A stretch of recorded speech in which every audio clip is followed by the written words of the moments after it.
拆电影学说故事，我是薛丽丽。でもその責任を息子さんに押し付けるのは無理よ。だってそうでしょ。息子さんがミイラになってくれって頼んだなら別だけど。上一集我们猜到渡边被诊断患了胃癌，只剩半年的生命。他要与儿子说，却无意间听到了儿子要用自己退休金买房的事。前来辞职的女职员则成为了渡边诉苦的对象。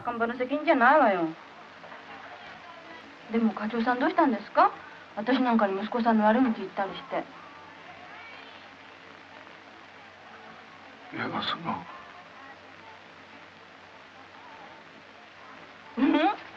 やっぱり息子さんが一番好きなくせに。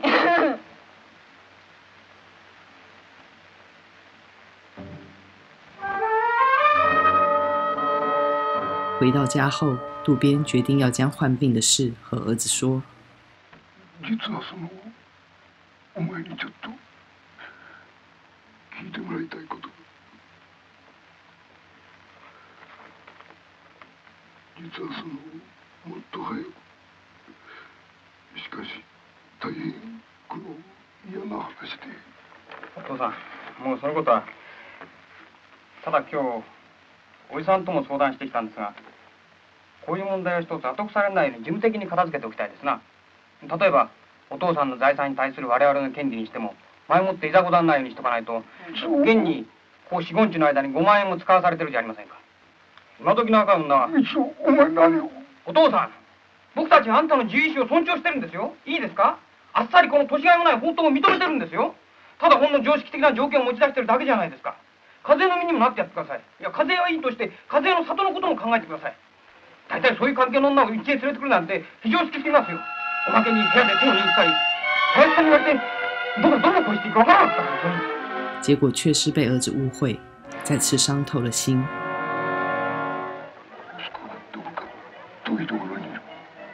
渡边再次找女职员诉苦，他觉得生命无望，但又希望像女职员一样有活力，在死前能做些事。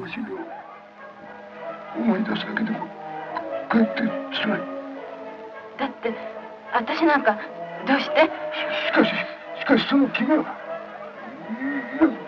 君を見てると何かここあったかくなる。つまり君はどうしてそんなに活気があるのか。全くその活気がある。それがこのわしにはこのミイラには羨ましい。わしは死ぬまでその一日でもよい。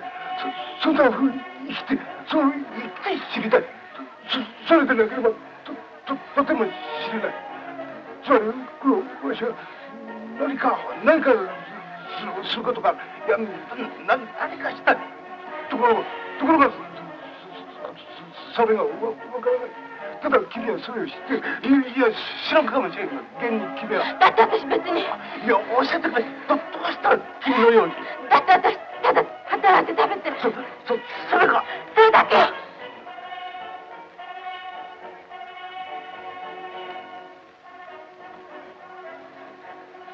本当よ。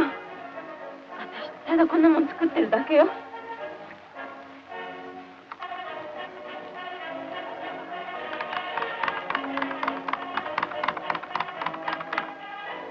こんなもんでも作ってると楽しいわよ。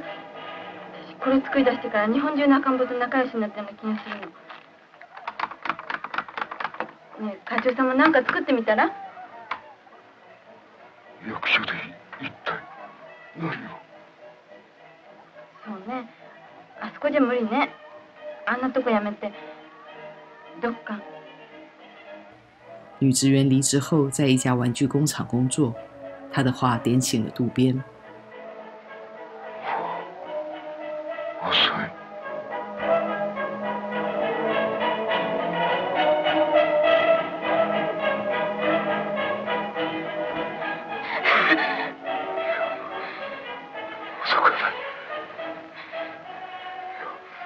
無理じゃない。あそこでもやればできる。ただやる気になるよ。这里导演的安排非常巧妙，咖啡厅的另一边，有年轻人在办生日会，迎接寿星。生日快乐歌像是唱给渡边听，纪念他的重生。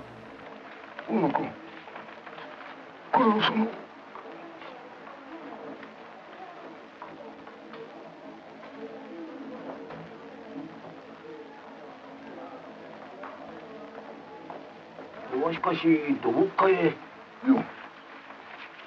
こういうものは市民化が一つしたいならんとまとまりが、つまりどこかだけの問題ではない。公園化も下水化も動いてもらわんと。意志坚决的渡边带着属下出发去现场勘察。电影到了2/3的地方，渡边就死了。それから5ヶ月、この物語の主人公は死んだ。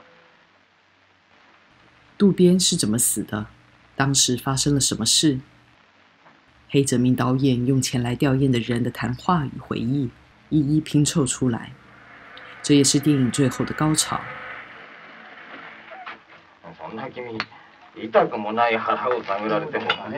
原来渡边建完公园后便死了。记者们质問副市長。あの公園を作ったのは、表向きは市の公園課とあの地区の市会議員、それからあなたの尽力ってことになってますけど、本当は渡辺さんじゃないですか。もっぱらの噂ですよ。しかし君、渡辺君は市民課長なんだから。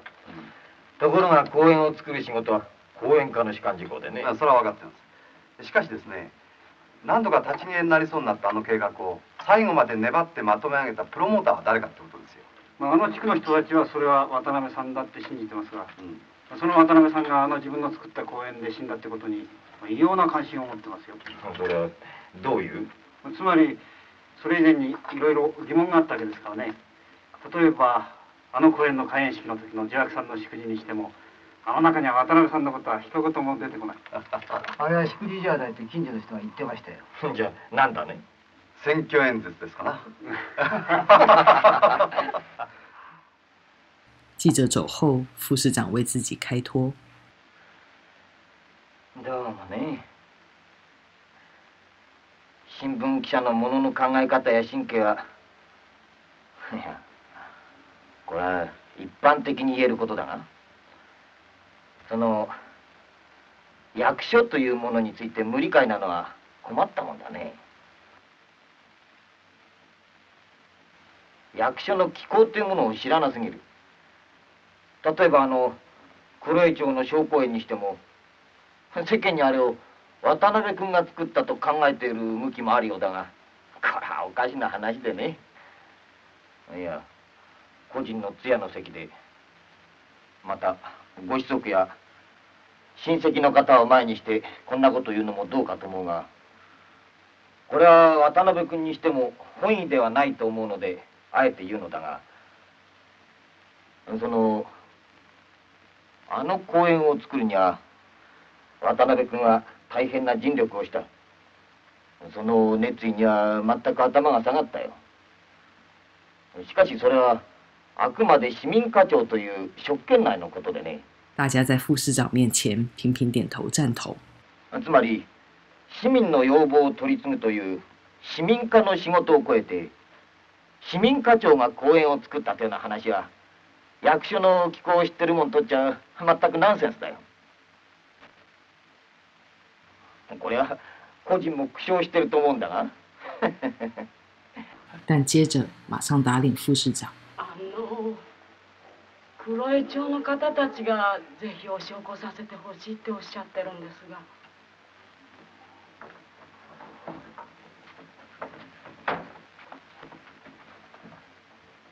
没想到，当陈情的居民前来吊唁，他们哭得让副市长和其他公务官员很是尴尬。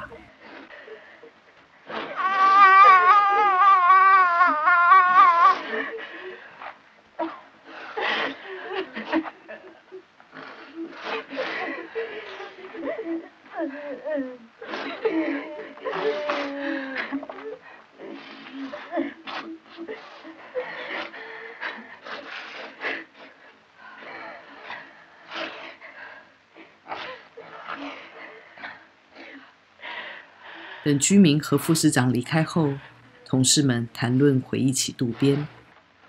誰が何て言ったってあの公園を作ったのは渡辺さんです。本当は助役さんたちもそれを感じている。だからそれは君言い過ぎだよ。助役が言われた通り渡辺さんはただ。そりゃそうですよ。私は講演家の人間だから言うわけじゃないが、あの設計予算工事の施行はこれは皆講演家がやったことですから。いえ、私が言うのはそういう意味じゃ。いいじゃないか。君の気持ちはわかる。しかしですね、とにかく市役所の人間のくせに市民課長が公園を作れるなんて考えるのはおかしいよ。役所には縄張りというものがちゃんと。あれはね、あの公園は強いて誰が作ったかといえば偶然だよ。偶然が作ったのさ。もしそうだと。まあ早い話が、選挙が目の前に迫ってなきゃあんな仕事を担ぎ回る市会議員も出てこなかったろうし、利権屋があの敷地に得意街を作る腹で首を突っ込んでこなかったら、埋め立て工事があれほどトントン拍子で進まなかったかもしれませんしね。いや、それはそうだな。この点は確かにその通りです。どうもわからないな。どういうわけで渡辺さんの人が急にあんなふうに。つまりあれはですね、今考えてみるとですね。大家开始探究渡边突然积极建造公園的真相。だから実は今話してたんですが、あなたのお父さんは胃がんということをご存知だったんですか？さあ、知ってれば私に言わないはずはないと思うんですが。なるほど。しかし自分が胃がんだと知らずに死んだことは父にとって大変幸せだったと思うんです。何しろあの病気は死刑の宣告も同じですから。なるほど。だとすると斎藤君の説は成立せんね。何です一体。いえね、5ヶ月ほど前から渡辺さんが急に人が変わったように。そうですな。それでどうもその原因がさっぱり見当がつかんもんですから。いや、そりゃ女の影響ですよ。年寄りが若い目がけの、つまりホルモンの作用を受けて一時的に若返ることがよくある。俺ですよ。頬なんかも急にツヤツヤして、実はあいつにはこのところちょっとしたツヤ種がありましてね。なるほど。そういえば随分派手な帽子を。そうですな。あの帽子には正直驚かされましたな。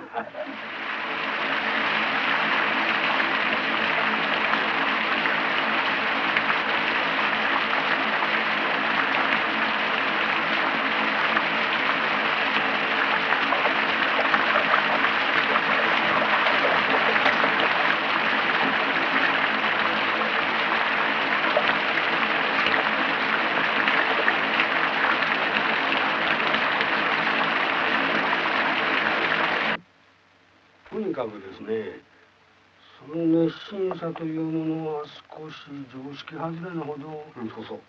そうなんですよ。お言葉をお借りしようですが、ただ夫人のその影響だけでは説明がとにかくね、計画書を作って閣下を解いてもらったのはまずかったですな。あれじゃあんた閣下ともへそを曲げるのは当たり前ですよ。うちの課長にしてみても公園計画はこっちが専門だって腹があるから、そりゃいい顔はしませんよ。当家としても新しい公園計画があるんですってね。そこを一つ、何しろこの現場は全くひどいしかし公園を作るということはこの計画書のように簡単にはいかんのでしてね。この計画書はただわかりました。一つゆっくりと研究させていただきます。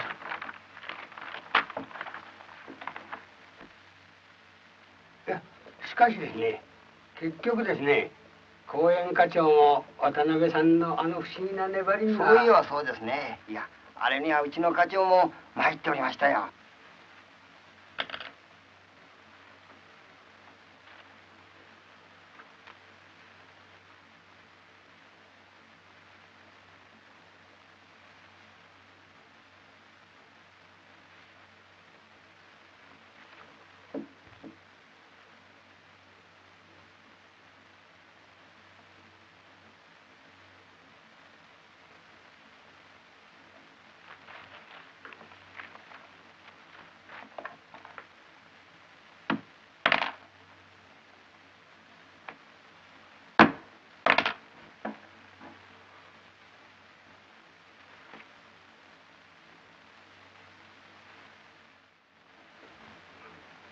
しかし君、あれよりもっと驚いたことは。ああ、助役室の件ですか。ああ、聞きました。あれはまた驚きましたな。しましたよ。一課長が面と向かって助役に立てつくなんて、おそらく市役所開闢以来の出来事だよ。大家的回忆一点一点的涌现，渡边的事迹也越来越精彩。君新公園の件ね、積極的にやるのもいいが、そのために君が売名的に動いてると思われてもつまらん話でね。また司会にもいろいろ問題があってね。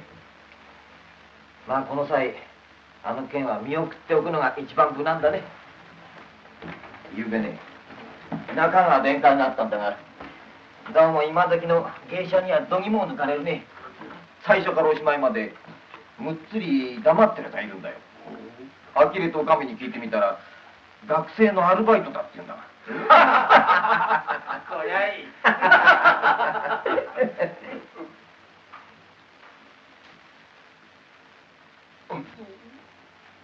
ぜひもう一度お考えを。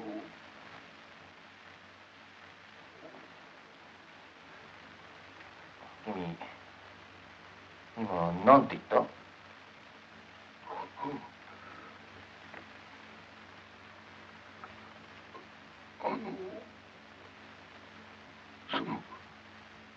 公演につきまして、もう一度ご一行を。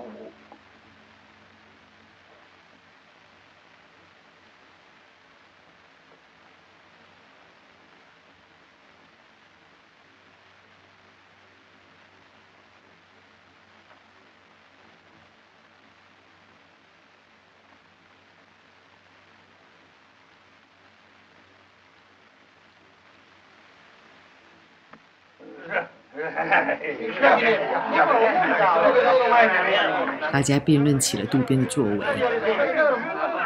しかしですね、あそこまでやるということはですね、結果から見てどうだったんですかね。いやあれは無茶ですよ。いや、そのね、役所にはちゃんと縄張りが。だから。だって後で助役は考え直したじゃありませんか。だから。いや、あれは市会議員に疲れたんだよ。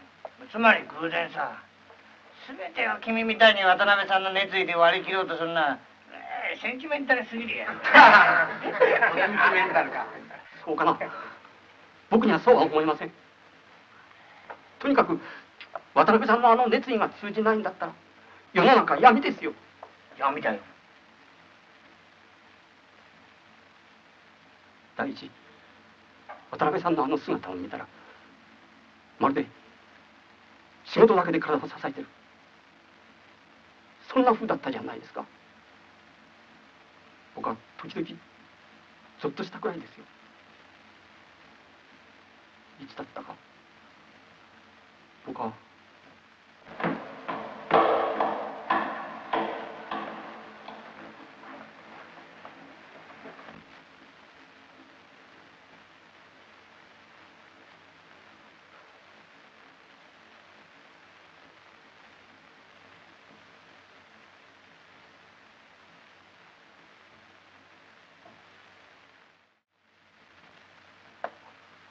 じゃあね、課長がね、この中に何も入ってなかったらしいんだよ。僕もそういえば、例の公園の工事場でね。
ど目に入れても痛くない自分の子供か孫を見るようなね。当たり前ですよ。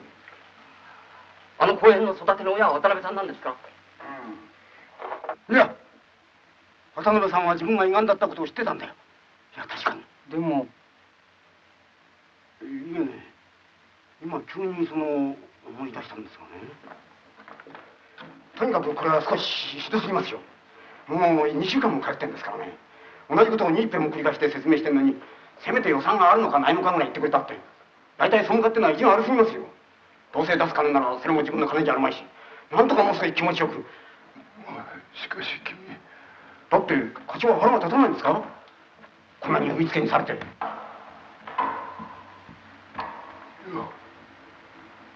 わしは人を憎んでなんかいられない。わしにはそんな暇はない。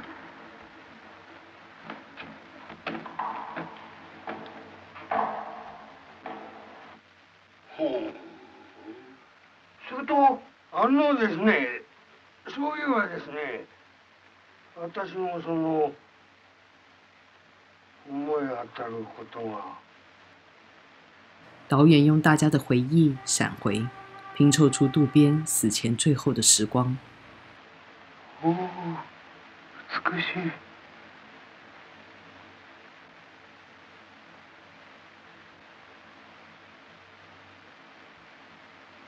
実に美しい。わしは夕焼けなんてこの30年間すっかり。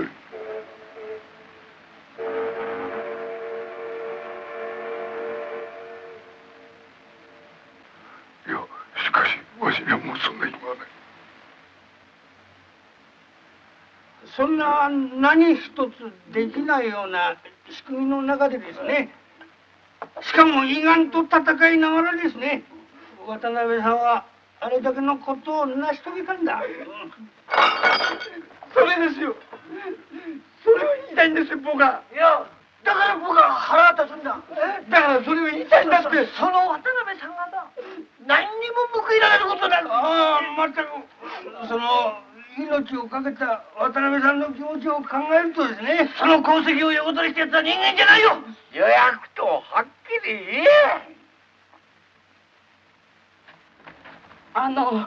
おまわりさんがこれを公園に落ちてたんだそうです。どうもわざわざありがとうございました。どうぞ。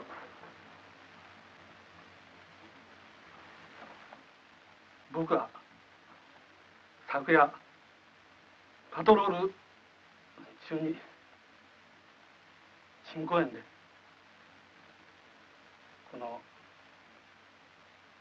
お会いしたんです。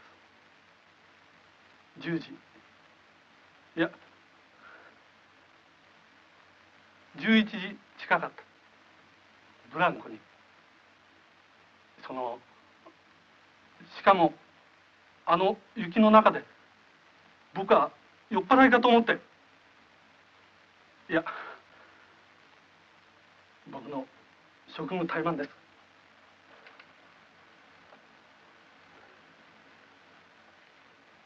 あの時最初に考えた通り処置すりゃこんな本当にすまんことをしてしまった。しかしあんまり楽しそうだったからなんて言っていいか、しみじみと歌を歌っておられたんです。そりゃ不思議なほど心の奥の方まで染み渡る声で。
ゆうべな、階段の下に俺の名前を書いた袋に入って貯金の通帳と印鑑、それから退職金治療手続きの書類が置いてあったんで。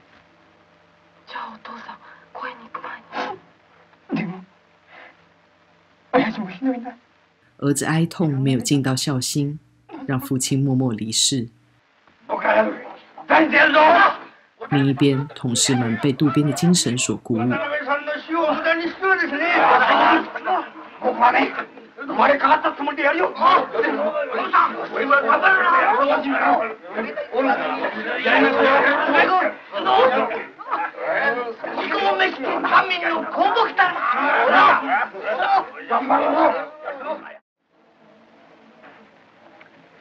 課長、木崎町で溢れ出た下水の水がそのまま隣の高尾町のどこか。渡边的丧礼结束后，一切还是回到了以往，大家依然流于形式，推诿塞责，不愿做事。